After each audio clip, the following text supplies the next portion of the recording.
Deadpool is a groundbreaking action comedy directed by Tim Miller that completely subverts traditional superhero genre conventions through irreverent humor, graphic violence, and constant breaking of the fourth wall.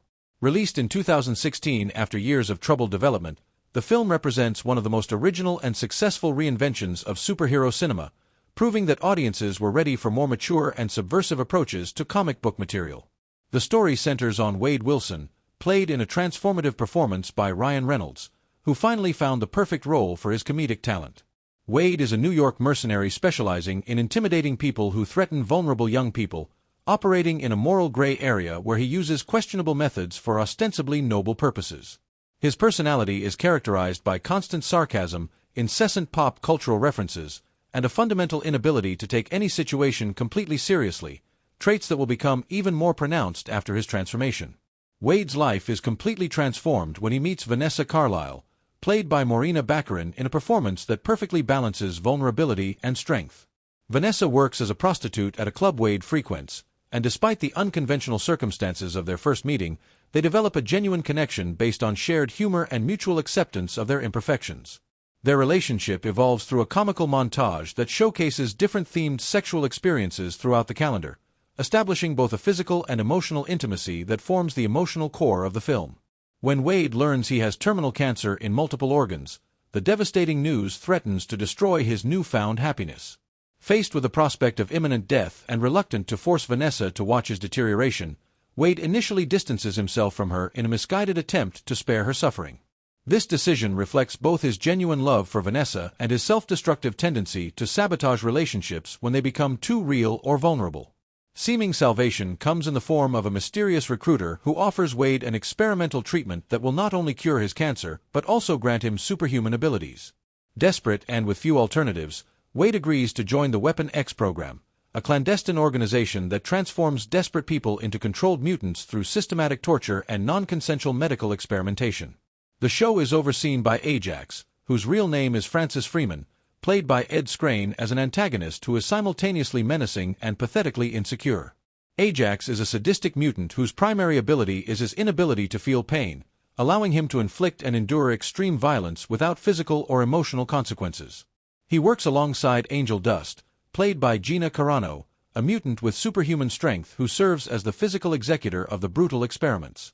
The laboratory where Wade is held turns out to be a horrific facility where dozens of desperate people are subjected to systematic torture designed to activate latent mutant genes. The process involves oxygen deprivation, electric shocks, exposure to toxic chemicals, and constant psychological trauma, all orchestrated to create extreme stress that theoretically triggers mutation. Most subjects die during the process, while survivors are sold as superpowered slaves to criminal organizations.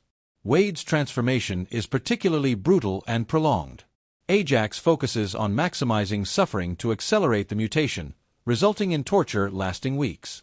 When the powers finally manifest, Wade develops an accelerated healing factor that makes him virtually immortal but also permanently disfigures his entire body, leaving him with a severely burned appearance he describes as an avocado that had sex with another, older, uglier avocado.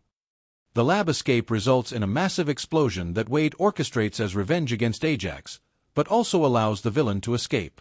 Devastated by his new appearance and convinced that Vanessa will reject him, Wade assumes the identity of Deadpool and embarks on a campaign of personal revenge against Ajax, determined to force him to reverse his disfigurement or at least suffer the consequences for his atrocities. The search for Ajax takes Deadpool through New York's criminal underworld, where he uses extremely violent and creative methods to extract information from criminals associated with the program. These sequences set the film's unique tone, combining graphic violence with absurd comedy, often interrupted by commentary from Deadpool's direct messages to the audience hilariously shatter the cinematic illusion. Throughout this campaign, Deadpool repeatedly encounters Colossus and Negasonic Teenage Warhead, two X-Men mutants who attempt to recruit him into the superhero team. Colossus, with his uncompromising morality and speeches about heroic responsibility, serves as a perfect comedic counterpoint to Deadpool's cynicism, while Negasonic represents the younger generation of mutants who are simultaneously impressed and horrified by Deadpool's methods. The final confrontation takes place on an abandoned aircraft carrier where Ajax holds Vanessa hostage, forcing Deadpool to confront not only the villain but also his own insecurities about acceptance and self-image. The battle combines spectacular action with moments of genuine vulnerability, especially when Vanessa sees Deadpool unmasked for the first time and must decide whether she can accept his physical transformation. The fight against Ajax tests both Deadpool's physical abilities and his ability to overcome psychological trauma. Ajax uses intimate knowledge of Wade's fears and insecurities to attempt to break him psychologically, while Deadpool must find the strength not only to physically defeat the villain but also to accept himself as he is now. The resolution involves Deadpool literally killing Ajax with his own hands, rejecting traditional heroic conventions that require heroes not to kill their enemies. The conclusion re-establishes the relationship between Wade and Vanessa, but acknowledges that both have been fundamentally changed by their experiences. Vanessa accepts Wade's new appearance, but more importantly, she accepts that he has chosen a life of violence that will inevitably put them both in danger. The film ends by suggesting that true love doesn't require perfection, but rather mutual acceptance of the flaws and choices that define each person, even when those choices involve killing people wearing a red suit.